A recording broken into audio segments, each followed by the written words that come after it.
मैं दुर्गेश बहादुर सिंह, संपादकीय प्रभारी नजरिया न्यूज़।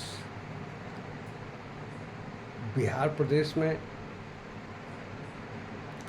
विधानसभा चुनाव 2025 की प्रक्रिया जारी है। आज बिहार प्रदेश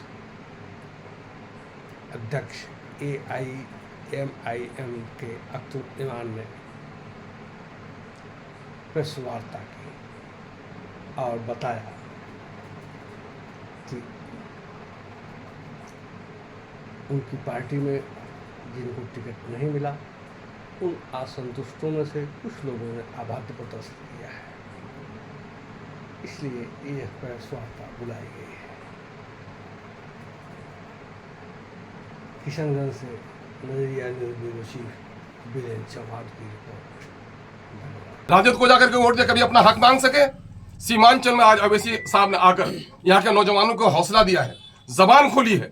और आज सीमांचल में MIM का एक अकलौता MLA रहते हुए मैंने अमोर बैसा की जो खिदमत की है वो सबके सामने में है। और आज जो कुछ भी कर रहा हूँ पूरे बिहार में मुसलमानों पर, दलितों पर जुल्म हो तो आज सबसे पहले कोई आवाज उठाता है तो उसका नाम MIM, उसका नाम अख्तरुल ईमान है। सनोबर जली क्या तुम्हारी बेटी नहीं थी? गुलनाज को मारा गया, तुम्हारी बहन नहीं थी? मदरसा हदीसिया को जला गया, क्या तुमको उसकी अकीदत नहीं थी? उसकी आवाज इन पार्टियों में से कोई नहीं उठा सका। अगर उठाया तो अख्तरुल ईमान ने उठाया। सीमांचल में बसने वाले हिंदू मुस्लिम सारे लोग कान खोल कर सुन लें। सीमांचल का पर कैपिटा इनकम कम है, सबसे ज्यादा सरकारी काम कम यहाँ पर हो रहा है। सीमांचल की लड़ाई स्पेशल डेवलपमेंट काउंसिल की बात अगर कोई करता है तो MIM करती है। अलीगढ़ की लड़ाई हो या हिंदुस्तान में उठने वाली दूसरी एंटी मुस्लिम जो मसाइल हो उसकी तहरीक अख्तरुल ईमान ने हमेशा अगुवाई की है। इसके लिए मैं आवाम का शुक्रगुजार हूँ। मैं उन तमाम दर लोगों का जो सीमांचल में बसने वाले हैं बिहार में, जिनकी दुआएं मुझको मिली हैं, जिन्होंने मुझको जर्रे से उठाकर ऊपर तक मुझको पहुंचाया है, वो उन तमाम दर लोगों का मैं शुक्रगुजार हूँ। और मैं अपनी बात को ही सर, आपके ऊपर जब आरोप लग रहा था भाजपा की बात करें, क्या लग रहा है कि भाजपा अच्छी पार्टी है? नहीं, मैं ये कह रहा हूँ कि वो पार्टी रूल कर रही है। रूल कर रही तो कितनी डिसिप्लिन है। अरे डाकू भी डिसिप्लिन होता है, अपने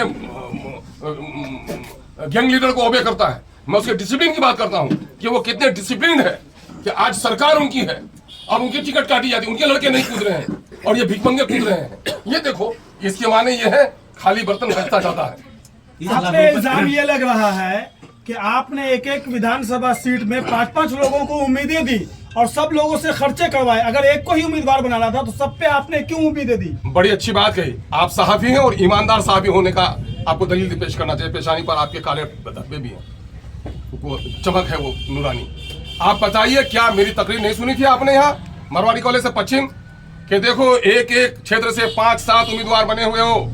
पार्टी किसी एक को टिकट देगी, बाकी 5 को मायूसी आएगी। जहां 3 हो वहां 1 को टिकट मिलेगी, 2 को मायूसी आएगी। अगर पार्टी के उस उम्मीदवार को जिसको टिकट दिया जाएगा उसका साथ देने के लिए तैयार हो तो पार्टी का झंडा लेकर फिरो, वरना अपने अम्मा के घर में बैठ के रहो। ये नहीं सुना उनका पख्तों ने नहीं सुना इनका? मैंने यकीन दिलाया था, मैंने ये कसम वहां नहीं खिलवाया था कि साहब हम में से किसी को भी टिकट दिया जाएगा तो मैं उसका साथ दूंगा। समझ में नहीं आई। कुछ लोग कहते हैं दबाव में दिया। क्या उसके कनपट्टी में बंदूक लगाई गई थी? होशोहवास में नहीं थे, नाबालिग थे, नासमझ थे, खातून थी जो उसको बेचारे को दुनियावी हालात से नावाकिफ थी वो।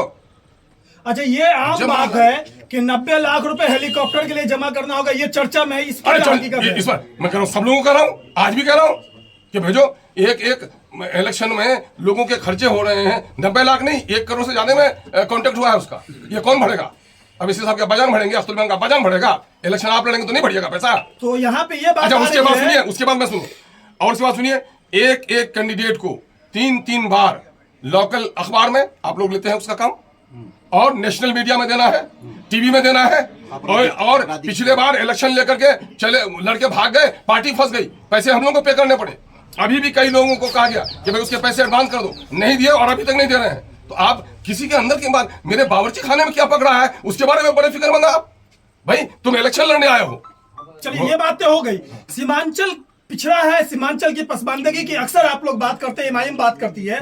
असद साहब हो या आपके MIM के दीगर लीडरान हो, हैदराबाद जो डेवलप इलाका है वहां पे आप बाइक से, 4 व्हीलर से आप चुनाव कैंपेन करते हैं। इस गरीब इलाके में, गरीब इलाके के लोगों से पैसा लेकर हेलीकॉप्टर से आप चुनाव कैंपेन करेंगे, ये क्या मामला है? आप ये बात बताइए तो कि आप आए कहां से भी, आप आए कहां, शहर से आए ना, शहर से। मोटरसाइकिल लेके आए, ससुराल लड़िया है ना, मोटरसाइकिल लेके जाएगा बेगम को लेके, जाते हैं, मोटरसाइकिल से चार जाते चक्के हैं। पर जाइएगा, चार चक्के अरे से चार चक्के पर जाइएगा, और यहाँ से बॉम्बे जाइएगा तो हवाई जहाज पर जाइएगा। ये बात बताइए, 10 दिन का कलील वक्फा है मेन कैंपेन का, और हमारे 30 कैंडिडेट हैं, 29 रह गए हमारे, तो इन कैंडिडेट के दरमियान में सारे इलाके का दौरा करना ये पॉसिबल है उस नेता के लिए? पॉसिबल है कि अकले सलीम रखने वाला कोई दीवाना तो ये बोल सकता है, और जहां तक अकले सलीम रखने वाला कोई दीवाना जिसको मालूम नहीं है जोग्राफिया, वो जोग्राफिया पढ़ ले कि पूरे पार्लियामेंट इलेक्शन में, असेंबली इलेक्शन जो लड़ती है हैदराबाद में पार्टी, वो 40 किलोमीटर के रेडियस में लड़ती है, और यहाँ 3 मैंने अगर लंबाई चौड़ाई जोड़िएगा तो कम से कम 2000 किलोमीटर का सफर हमको तय करना पड़ेगा। तो अगर उसको अकल नहीं है कि 40 किलोमीटर की दूरी तय करना और 2000 किलोमीटर की दूरी तय करना, तो उसके अकल पर अल्लाह वो करे रहमत नाजिल फरमाए। अध्यक्ष जी, आपने कहा कि कोचा धामन में चुनाव लड़ने में काफी खर्च होता है, तो क्या पैसे दे करके वहाँ लोग वोट डालते हैं? नहीं, दौड़ाते बहुत हैं लोग, दौड़ाते बहुत हैं, कैंपेन में बहुत ज्यादा वो करते हैं, रैलियां बहुत ज्यादा निकलती हैं। अब मुमकिन है जो बात आप कह रहे हैं उस बात से भी इनकार किया सकता है क्या? वो हर जगह का मामला है, कोई दामन का मामला नहीं है।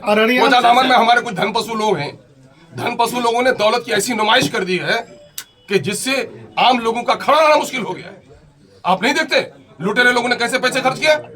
आप नहीं देखते धनपशुओं ने कैसे कैसे पैसे खर्च किया? तो ये बात आप लोग, इससे बड़ा गवाह कौन होगा हमारा? अच्छा, एक आखिरी सवाल अख्तर साहब हमारी तरफ से, नहीं, अल्लाह हयात बख्शे, आपसे कि सवाल नहीं, आप अभी बहुत के बड़ा- प्रेस कॉन्फ्रेंस के ताल्लुक से अभी आपसे आखिरी सवाल, बाकी और साथी लोग भी करेंगे।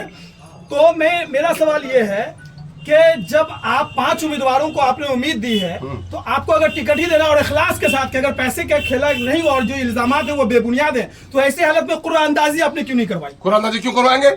कुरानंदाजी उस वक्त कहता है आदमी जब सस्पिशन हो, 2 बराबर नंबर लेकर आए तो आगे की सीट में कैसे बैठा जाए, कुरानंदाजी कर लीजिए।